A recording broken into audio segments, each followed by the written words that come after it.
Assalamualaikum warahmatullahi wabarakatuh. Selamat pagi, selamat siang, dan selamat malam, Bapak Ibu warga Desa Menadi.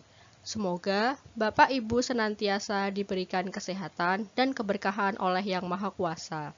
Saya Aryas Taharyani, mahasiswa KKN PPM UGM Kecamatan Pacitan 2021, akan memberikan sedikit ilmu saya mengenai diversifikasi produk olahan ikan.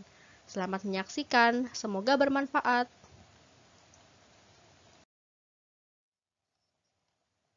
Pertama-tama, saya akan memperkenalkan ikan sebagai bahan pangan yang memiliki kelebihan dan kekurangannya. Ikan merupakan bahan makanan yang mengandung protein tinggi dan mengandung asam amino esensial yang diperlukan oleh tubuh. Di samping itu, nilai biologisnya mencapai 90% dengan jaringan pengikat sedikit sehingga mudah dicerna. Namun, ikan juga memiliki beberapa kekurangan. Salah satunya, ikan mengandung air yang tinggi, sebanyak 80%. pH tubuh ikan yang mendekati netral dan daging ikan yang sangat mudah dicerna oleh enzim autolisis menyebabkan daging sangat lunak, sehingga menjadi media yang baik untuk pertumbuhan bakteri pembusuk. Selain itu, ikan juga mengandung asam lemak yang tak jenuh, yang mengakibatkan daging ikan mudah mengalami proses oksidasi, sehingga menyebabkan bau yang sangat tengik. Sebagaimana diketahui bahwa hasil perikanan mudah mengalami kerusakan atau kemunduran mutu sehingga dalam penanganannya perlu kecermatan, kecepatan, dan ketepatan untuk mengurangi dan mencegah terjadinya kemunduran mutu. Salah satu cara untuk mencegah terjadinya kemunduran mutu yaitu dengan pengolahan. Proses pengolahan dapat didefinisikan sebagai proses pembuatan suatu produk dari bahan mentah dan bahan asal, serta kegiatan-kegiatan penanganan dan pengawetan produk tersebut. Dikutip dari buku karya Winarno tahun 1994. Tujuan dari pengolahan ikan yaitu yang pertama, untuk mempertahankan ikan dari proses pembusukan. Yang kedua, untuk memperpanjang umur simpan ikan. Yang ketiga, untuk menambah nilai gizi ikan. Yang keempat, untuk meningkatkan palatabilitas ikan atau tingkat keenakan dan kenikmatan dari ikan tersebut. Dan yang kelima, untuk mengurangi rasa amis dan efek tidak enak lainnya.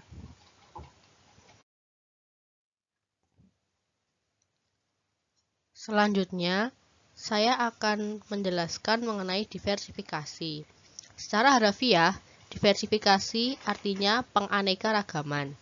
Dengan demikian, diversifikasi produk merupakan usaha yang dilakukan perusahaan untuk menganeka-ragamkan produk dengan jalan menciptakan produk agar sesuai dengan selera dan kebutuhan konsumen, sehingga dapat meningkatkan penjualan. Dalam hal ini, pada lingkup keluarga merupakan lingkup terkecil dalam meningkatkan diversifikasi pangan di Indonesia. Tujuan dari diversifikasi produk pengolahan ikan yang pertama yaitu 1. Untuk memenuhi selera konsumen atau selera anggota keluarga yang beragam. Selera konsumen atau selera anggota keluarga tentunya tidak selalu sama setiap harinya. Dengan demikian, perlu adanya penyegaran menu olahan ikan supaya mereka tidak jenuh dan tetap konsisten dalam mengkonsumsi ikan untuk memenuhi kebutuhan proteinnya.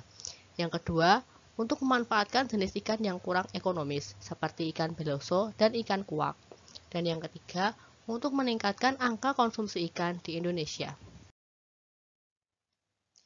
Berikut ini merupakan beberapa produk olahan ikan.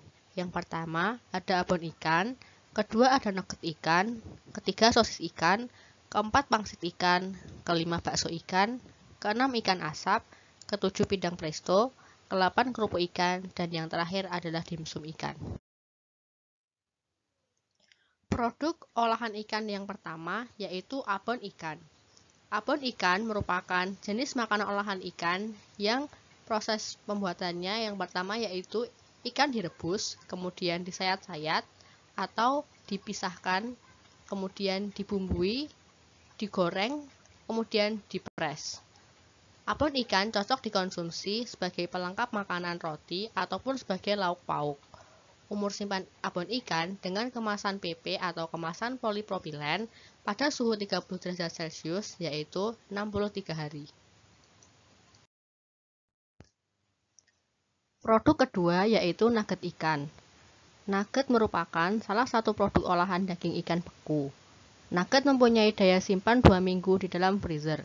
Bahan utama yang digunakan adalah ikan, sedangkan bahan pendukungnya yaitu garam, air, filler, emulsifier, dan bumbu-bumbu.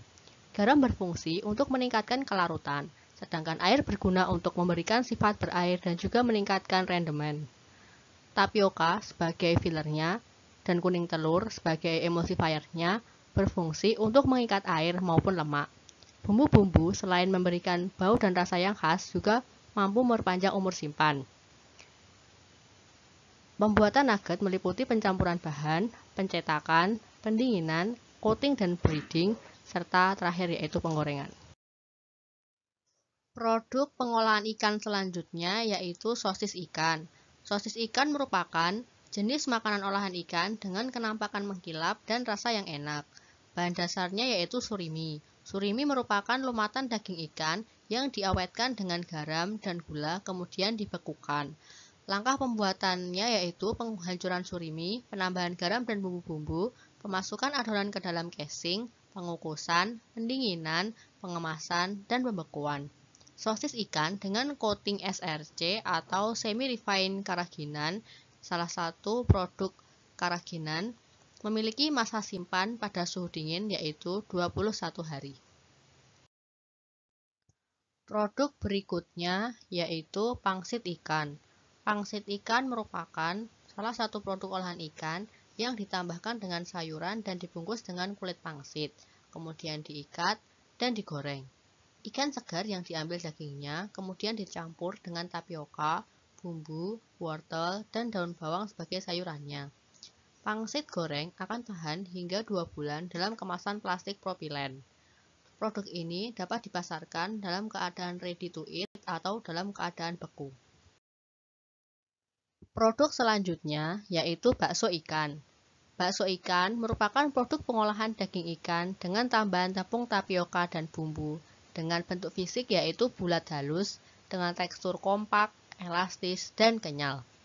Bakso ikan dapat disajikan dalam bentuk rebusan dengan tambahan kuah atau dapat juga digoreng sebagai makanan ringan.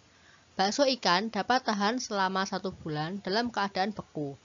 Berbagai jenis ikan dapat digunakan untuk membuat bakso, terutama ikan yang berdaging tebal dan mempunyai daya elastis seperti tenggiri, kakap, cucut, bloso, ekor kuning, dan yang lainnya.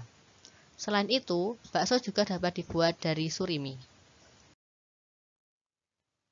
Berikutnya yaitu ikan asap. Pengasapan merupakan salah satu usaha pengawatan ikan untuk mendapatkan produk ikan asap yang spesifik, antara lain warnanya coklat, bau dan rasanya spesifik, dan berdaya simpan yang relatif lama. Proses pembuatannya meliputi proses filet, penggaraman, pengukusan, pengeringan, dan yang terakhir yaitu pengasapan.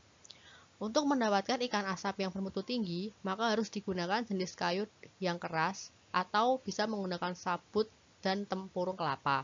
Sebab kayu-kayu yang lunak akan menghasilkan asap yang mengandung senyawa-senyawa yang menyebabkan bau yang tidak diinginkan. Pengasapan ikan dilakukan dengan peletakan ikan pada tempat yang cukup dekat dengan sumber asap. Suhu pengasapan sekitar 70 hingga 100 derajat Celcius selama 2 hingga 4 jam. Selanjutnya yaitu pindang presto. Pindang presto atau lebih dikenal dengan nama bandeng presto merupakan salah satu jenis hasil pengolahan perikanan yang pada dasarnya menggunakan teknik penggaraman dan pemanasan, di mana pengolahan presto menggunakan tekanan yang cukup tinggi dan dalam keadaan vakum sehingga duri ikan menjadi lebih lunak. Pindang presto memiliki masa simpan yaitu 3 bulan di dalam lemari es.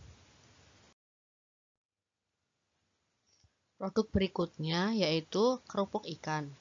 Kerupuk ikan adalah produk makanan kering yang dibuat dari tepung pati dan daging ikan dengan penambahan bahan-bahan lainnya dan bahan tambahan makanan yang diizinkan oleh BSN atau Badan Standarisasi Nasional. Proses pembuatan kerupuk meliputi pencampuran bahan baku, pembuatan adonan, pengukusan, pendinginan, pengirisan, pengeringan, dan penggorengan.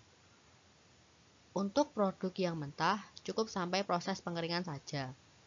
Pada dasarnya, kerupuk mentah diproduksi dengan gelatinisasi pati adonan pada tahap pengukusan. Selanjutnya adonan dicetak dan dikeringkan. Ikan yang digunakan umumnya ikan laut karena ikan laut memiliki bau yang tajam sehingga dapat dipertahankan baunya tersebut sampai kerupuk tersebut dijemur. Dan pada saat penggorengan muncul aroma ikan yang mengundang selera makan. Tepung tapioka digunakan dalam jumlah besar dibanding tepung terigu karena tepung tapioka ini dapat membentuk struktur adonan yang kuat sehingga kerupuk dapat mengembang. Tepung terigu berfungsi untuk membantu adonan agar dapat dibentuk. Kemudian pada pembuatan kerupuk juga ditambahkan soda kue untuk mengembangkan kerupuk pada saat penggorengan. Produk yang terakhir yaitu dimsum ikan. Dimsum ikan merupakan makanan khas Tiongkok dengan bahan dasar ikan. Makanan ini sebenarnya sama seperti siomay, hanya saja disajikan dengan saus sambal, bukan saus kacang. Proses pembuatannya yaitu pencampuran daging ikan, tapioka, sayuran, dan bumbu. Kemudian adonan tersebut dibungkus dengan kulit dimsum. Tahap terakhir adalah pengukusan. Ikan yang biasa digunakan untuk bahan dasar dimsum yaitu ikan tenggiri, tuna, dan ikan dori. Cukup sekian yang dapat saya sampaikan. Semoga pemaparan saya dapat bermanfaat untuk Bapak Ibu semuanya. Jangan lupa makan ikan. Wassalamualaikum warahmatullahi wabarakatuh.